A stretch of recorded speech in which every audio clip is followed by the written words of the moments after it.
Have you ever felt like you're just drowning in information but absolutely starving for real wisdom? Well, today we're going to pull back the curtain on a really fascinating new framework for thinking. It's a system that's designed not just to manage all that complexity, but to actually harness it, to turn it into creativity. So let's start with the problem it's trying to solve. Okay, so first up, let's talk about a problem that, we all face. Whether you're an artist, an entrepreneur, or really just anyone trying to make sense of the world, we are constantly bombarded. Data, opinions, noise, it's everywhere. And it can lead to this feeling of analysis paralysis, you get creative blocks, and you just feel totally overwhelmed. I mean, we've all been here, right? Standing right at the edge of something massive, a huge project, a complex problem, and the path forward just kind of dissolves into this beautiful but totally chaotic unknown. It's intimidating, but it's also kind of awe-inspiring at the same time. So that brings us to the big question. How do we actually do it? How do we stop just reacting to all that noise and start, composing with it? How do we build that bridge from overwhelming complexity to these elegant, creative solutions? Well, that is exactly what this system we're about to explore is designed to answer. The solution that's being proposed here, it's not some simple trick or a life hack. No, it's an entire conceptual system. It's a blueprint for a whole new way of processing the world. And it's called the resonant chamber. And like any good system, it all starts with a key. And in this case, that key is awareness. The source material calls it the ignition. It's that act of consciously becoming receptive to the information both around you and inside you. It's that first click that really turns the whole machine on. And this is the blueprint that key unlocks. It's called the persona soundboard, and it's basically the engine of this resonant chamber. Now, I know it looks complex, but think of it like a map for a really creative conversation. See all those different streams coming in at the top. You've got the weaver, who connects ideas, and the trickster, who challenges assumptions. They all have to pass through a consent gate to interact with your question, and that's how you get this rich, really contextualized response at the bottom. So to put it simply, the resonant chamber is a conceptual space. It's a place where you intentionally bring different perspectives, these personas, together to interact with a problem. The whole goal isn't to find the one right answer. It's about generating a contextualized response that's way richer and more nuanced than any single perspective could ever come up with on its own. So how does this chamber actually work? What's the engine that's driving this whole process of synthesis? Well, the answer lies in a concept that's both beautiful and, frankly, infinitely complex: fractals. The source material gives us a huge clue here. It talks about the fractal notebook. And what that tells us is that the system's logic isn't linear. It's not like a to-do list. No, it's fractal.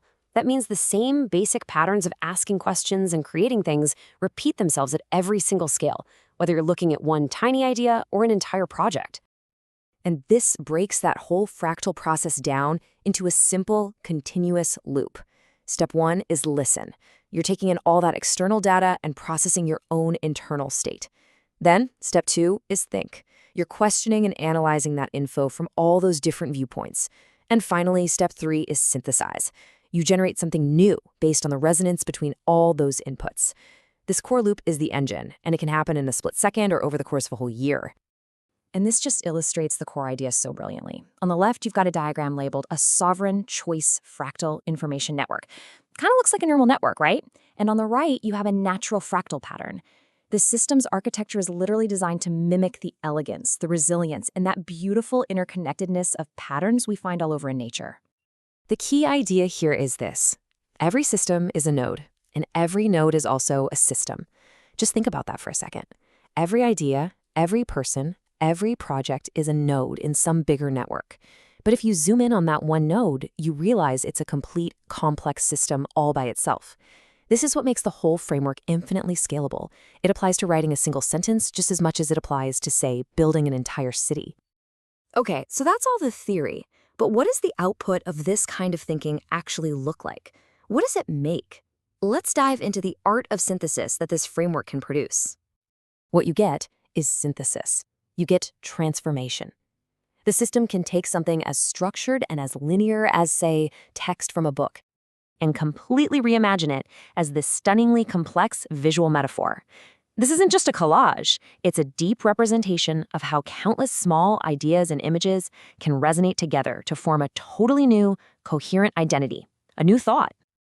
And really, this is the ultimate goal of the framework: to become a master weaver, to take all these different threads of nature, of architecture, art, human consciousness, and synthesize them into a single, breathtakingly beautiful and meaningful whole.